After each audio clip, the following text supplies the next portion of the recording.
Hello Facebook ads people, I'm Konstantinos and this is the Facebook ads breaking news podcast. Hello guys, podcast 101. So let's talk a little bit about the topics that we will have today. We'll talk a little bit about flexible ads, a little bit of health and wellness, some updates that I have, and we have a little bit of a new icon that appeared for the new ASC campaign style that we have analyzed in the previous podcast, some course updates, and of course we have several of your questions as always that we are going to actually answer. Now, I was doing the course and I did realize that I don't have videos about flexible ads, and the reason is because I'm not using them. I want to be clear about that. So this is what we are seeing right now. It says dynamic creative that you can turn on and off. It says provide creative elements such as images and all of that to mix them together, and it's making combinations out of that. And the dynamic creative will be going away, and it's going to be replaced by flexible ads. Not so good in my opinion, because basically what I'm seeing here is that they still have this tendency of touching things that they have been working, and I don't see the reason. So dynamic creative ads have been working really well. I was using them a lot, and now they're doing flexible ads. The difference of flexible ads is that again, you can use up to 10 creatives, but here we're having also in this print screen, you can see it, we can have ad groups. You can have up to 3 groups that you can have, and with the dynamic creative ads, you could have only one ad per ad set. And right now what we are having is that we can have multiple ads per ad set when we are using flexible ads. Also on top of that, you can use up to 3 groups, so in total 30 creatives, 10, 10, 10, with your different copies and all of that. I find it too much. I have tested them, I have worked a little bit with them. Some of my friends also have done the same, and for us guys, it's not working. I have only one of my friends telling me that it's working for him in very small ad accounts. That's the reason that I don't use flexible ads right now. I have no doubt that maybe in the future they're going to work, but as of now they're not working. Now, the group thing is something that is going to appear if you see the option select and optimize your ad, text, media and enhancements. But it's not going to appear if you have the message into your ads that says the second print screen that you see, add a variety of creative elements and all of that, because I'm guessing that these are things that they're testing across accounts and they haven't been sure yet on how they want to move with that. So nothing special about the dynamic creative or now the flexible ads that we have. But the only thing that I need to say here is that I don't like the fact that Meta is keep touching things that were working for us. And we're going to touch this topic also for the new ASC campaigns. I have seen this new picture over here, and it says a new way to edit sales campaigns, now called advanced sales campaigns. The things that we have discussed in the previous podcast about the changes. We have a new ASC option, as you can see here, to do CBO or ABO. We can have an option of suggest targeting, auto placement. We did analyze it further on the podcast 100, and the other thing is that we can use now up to 150 ads, and they are opening also the option of doing basically CBO ASC or advanced budget ASC, that you can do multiple ad sets with multiple ads and stuff, while now the ASC campaigns that we have, they only have one the ad set basically, and the campaign and the ad set, they're the same, and you have only ads.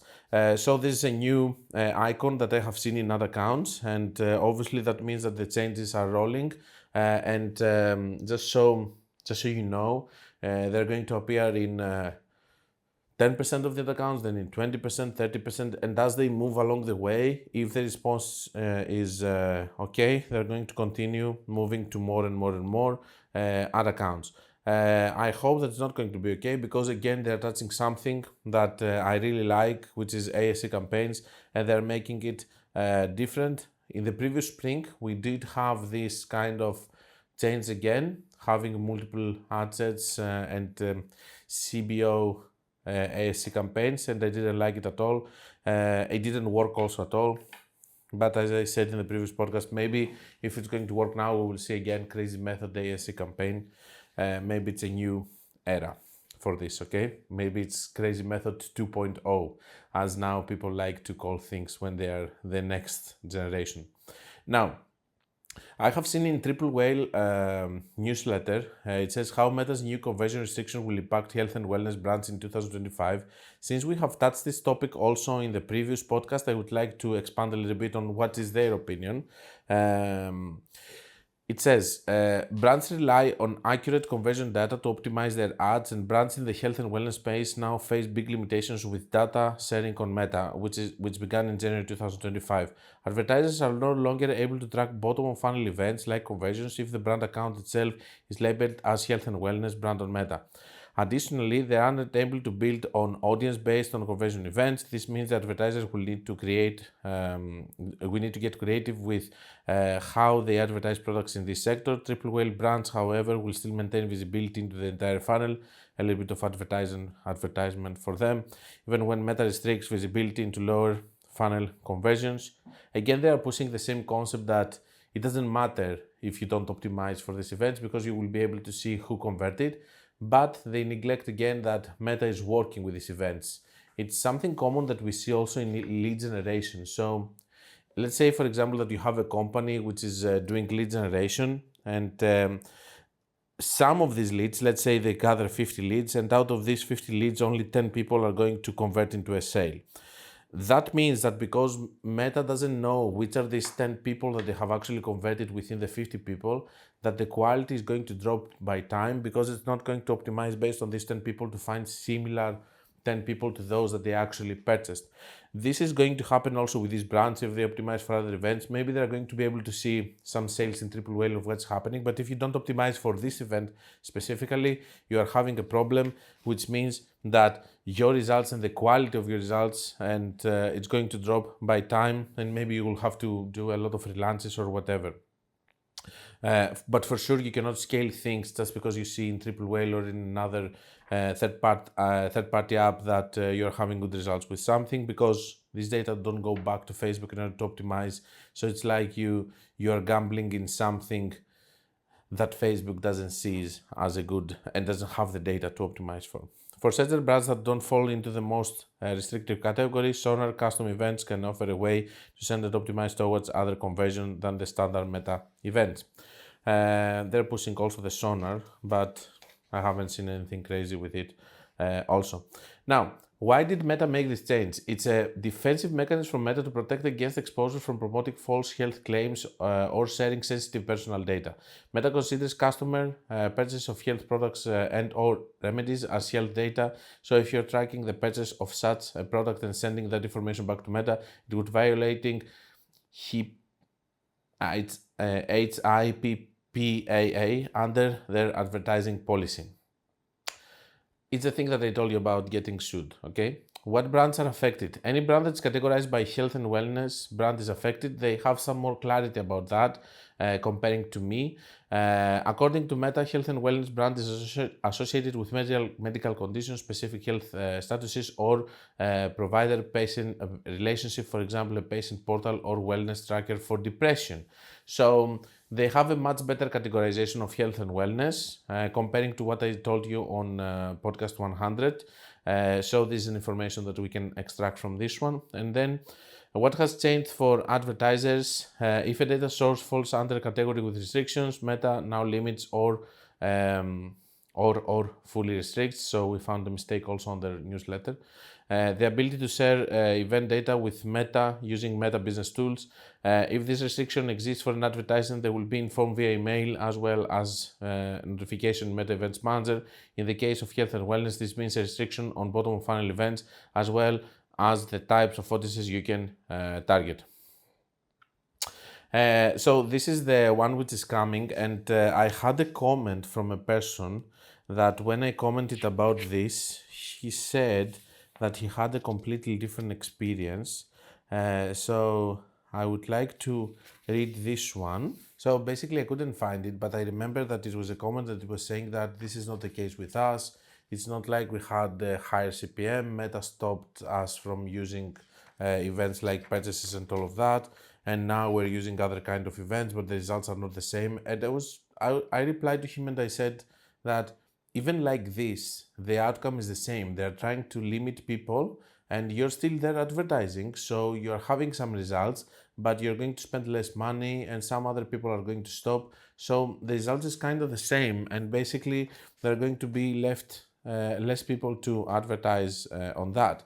Now, for the health and wellness, okay, so this is what we have. We still expect things, and as we know now from our friend that he was kind enough to send us a message, there are cases that they have restricted. I've heard also of that, but I never had a comment of someone, so thank you very much for that. And what can I say, my friends? Sorry that I hear about this, and I really sympathize with you. I do understand that it's a really problematic situation, and I hope that you're going to come out stronger out of this. Now, one last thing before we go to your questions, course update, because a lot of you are asking.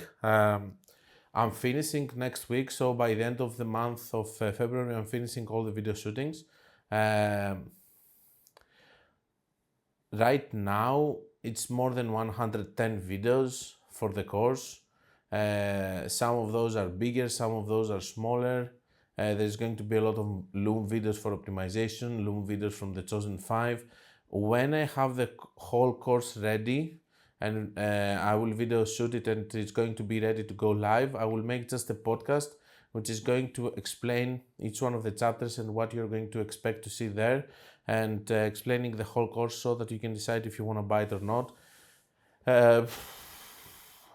Guys, I will name it the best Facebook ads course in the world, because I believe, at least for me, it's the best Facebook ads course that I have ever seen or created, because I know kinda the other Facebook ads courses, and I do believe I wanted to make something that I would be proud of. And yes, there's going to be much more value from what you are seeing on the YouTube videos and stuff, especially with optimization. It's going to have whiteboards and explaining things with graphics and stuff and everything, live ad accounts, even Chosen 5 sessions, which basically it's a 10K service mentorship, and you will have access to it just with a fee of the course. The price is going to be 1.5K, and it's never going to drop, because this course is going to stay updated, and I'm going to keep adding stuff. For example, on the Black Friday period, I'm going to add daily videos there with what I'm doing on my ad accounts, scaling them during Black Friday. I'm going to keep adding optimization videos, CBO and ASC over there, and whatever new is coming, there's going to be a video inside the course explaining it, along with some of your suggestions that are going to come, that you will see the course and you will have something that you haven't learned, for example. Okay, so let's go to your questions. Hi Konstantinos, I'd like to hear your opinion. ASC has worked well for me before and broad in general, but last 1-2 months I've mostly been running interest and CBOs. I can't remember when I switched like that. Now when I try to switch to ASC, feels like ASC has stopped working. Can campaigns actually stop working, or just me being unlucky recently? It's a little bit difficult for it to stop working. I do believe that in the last 1-2 months we are having higher CPMs a little bit, so maybe this is why you're struggling with it. But the other accounts are forming behaviors, but if it has worked in the past for you, I think it's going to work again. Konstantinos, to make sense, after your daily loop theories, I've realized how important content is. I'll try to create new ones every day that I can push out. I know you've said CBOs outperform ABOs 99% of the time, but what do you think about testing one creative per ad set in ABO broad to give them all enough budget and prevent Meta to give the spend to the wrong ad set or creative? It doesn't give budget to the wrong, it gives budget to the one that it's taking more budget, because of the CPM that is getting, because of the engagement that is getting, because of all of that Meta thinks that it's going to convert. So it's not necessarily the one that shouldn't take the budget. Most of the times it's giving the budget to the correct one. I know, because I'm duplicating campaigns and I'm trying the rest, and unless if Meta is going to do a big mistake, it's not choosing the worst ones, it's choosing one of the best ones. And then scaling the ads at CBO crazy method plus best creative on top of 3 best to ASC. The fact that something is going to work with smaller budget, unless if you put big budgets to your ABO broad, which means that you're going to spend a lot of money in testing. This is what I don't like with this method. But if it's working with a bigger budget and then you move it on crazy method, most probably you're going to be fine. But you don't have to do that. Maybe you can move them immediately to a crazy method and just see there which are going to work, and if they don't work you close them or you try to optimize them. If they work you just move to the next campaign. Yesterday I took the best performing creative from CBO to ASC and it's performing really well so far, 4+ ROAS. You are the same person, I can see here that you were saying that. So 5 days ago he mentioned that ASC wasn't working for him. I told him that he was just unlucky, I guess, in the comment. 4 days ago, he just typed this and he said that the ASC is now working for him. So we have an answer also about the previous question that if something has worked in the other account, maybe you should try it all over again. Next one. Hello, thank you for sharing. I really appreciate it. I have a question that I hope you can answer. I used ASC to test ads and there was a winning ad. It only maintained its effectiveness for 1 week and then gradually decreased, forcing me to turn it off. But when I tested ads with CBO to find the winning ad and put it into the new ASC, okay, I noticed that during the campaign creation process, Meta suggested that I import the winning ads in CBO. This did not happen when I tested ads with ASC and I found better effectiveness. This is my old way. Should I test ads with CBO and then put them into ASC? Will the data be better? Wish you good health. Thank you very much. I would just find a structure which is working and I would just use this again and again and again for testing, but also for normal campaigns. I wouldn't try to have a different thing for testing and a different thing for scaling. I would use the same thing. Okay. So if you want to stick to CBO, just do always CBO and test while you are scaling also. What if I have a good leading ad, but it's taking like 70% of the spend and 30% are consistently having at least 7 to 100% higher CPA? What if I have a good leading ad, but it's taking 70% of spend and the other 30% are consistently having at least higher CPA? That's a blessing. If the other ads are having bad CPA and you're having lower CPA with the leading ad, that means that you're having a very good campaign. Or maybe you want to put another comment because I don't understand something here. Here, Konstantinos, I've been coming back to this video a lot since it's been very informative on how to structure a business model. I have one question about it. Do you include costs such as salaries, insurance policies, and other operating costs such as cost of electricity, amortization, and such when you calculate this number? He's talking about calculating your average profit margin and then your break-even return on ad spend. Yeah, I think that you should put them all there, your fixed costs, into this and just find a number which is going to justify the fixed cost also, instead of just putting the cost of goods and shipping. You can do that if you want, and you can have another target break-even ROAS in order for you to be able to be more efficient. And how do you count for returning customer rate percentage in this number? Returning customer rate is something that doesn't bother you for the break-even return on ad spend. You can just see your break-even return on ad spend on the first customer, and then the extra return rate and stuff. It's something that you shouldn't bother because it should be considered your extra profit for the effort that you're doing. If you have a subscription model, then you're going to do it like this. You're going to see the retention rate of these people, and then you're going to calculate how much the 50 to 70% it's staying. These people, you're going to calculate how much money they give you in this period, and this is your cost per purchase. This is how companies that they have subscription models, they are actually scaling and growing. You can adjust these numbers to whatever you want to do in terms of grow fast or slower. Hi Konstantinos, I'm currently struggling with consistent performance on my CBOs. My winner is a CBO broad and is working good and is consistent. When I launch new creatives and new CBOs broad, they have lower CP CPCs but die in 2-3 days after launching. Should I just keep testing creatives or should I do targeting in my CBOs? You see, sometimes you're confusing me because you say, should I just keep testing creatives or should I do targeting in my CBOs? Because, oh, I get it now. You want to know if it's the targeting that you have to blame or the creatives that you have to blame in this case. I think that the targeting is not to blame.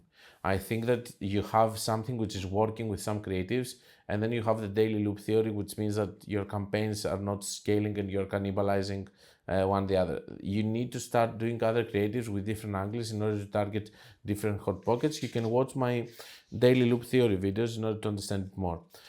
Hey Konstantinos, thank you for content. I had a question about campaign structure. I run ads for an e-commerce brand with different product categories. What should be ideal way to structure the ad account? For sure, each product category is going to have its own campaign, okay, so that you can be able to evaluate it. Currently, I'm using one ASC campaign for each product category, correct? When it was working earlier, performance has dipped drastically since first week of February. The results were not so good from the 15th of January up to the 10th of February, so I'm guessing this is what you're experiencing. The structure is correct. I think you should do, if you want to expand more, you should even do with different products, okay, or different product categories or different drops, or you can just focus on just different product per campaign and all of that. But here, if you're just working with different product categories, then it's going to each product category is going to have its own campaign. Hello Konstantinos, I have a quick question. I have been running a very successful ASC campaign for the last few days. For example, it hit 6 ROAS and 2% CVR. But also yesterday in the evening, I have launched my first engagement campaign to increase my Instagram profile following. Today, the performance of the ASC has extremely dropped. It is below 1 ROAS and 0.5 CVR. Don't look results of one day. We're watching the results on a much longer time period. Add to cart is also very low. It's not because of the engagement campaign. Just because you did one engagement campaign, you didn't ruin a campaign and it's doing worse just in one day. Do you think the engagement campaign could damage the algorithm and the quality of the traffic? If so, what could I do now to recover this? Thank you for your help. I wouldn't touch it. I would just leave it and I would just see if the results were going to improve or not. But just to, I wrote this also into the comment. Your way of thinking is wrong because the engagement campaign has a completely different audience comparing to a sales conversion campaign. If it was like this, then and the engagement campaign was going to influence what is happening and the people that you're going to target into your sales campaign, then if you were going to run traffic ads, for example, no, you could run, for example, a lot of conversion sales campaigns, getting sales, and then run traffic ads and have sales just because with much cheaper traffic, which is the traffic campaign, just because you have run a lot of campaigns of conversion.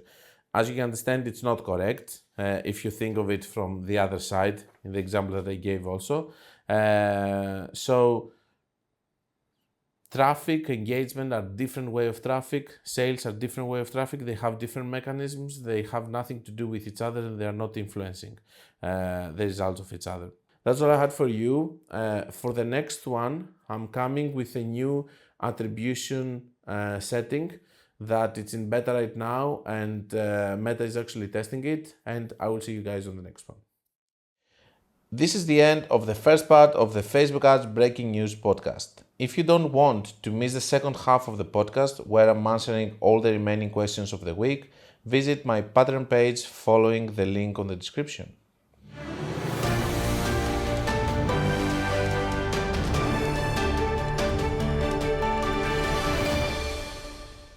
This was the Facebook Ads Breaking News podcast. Like it or not, it is what it is.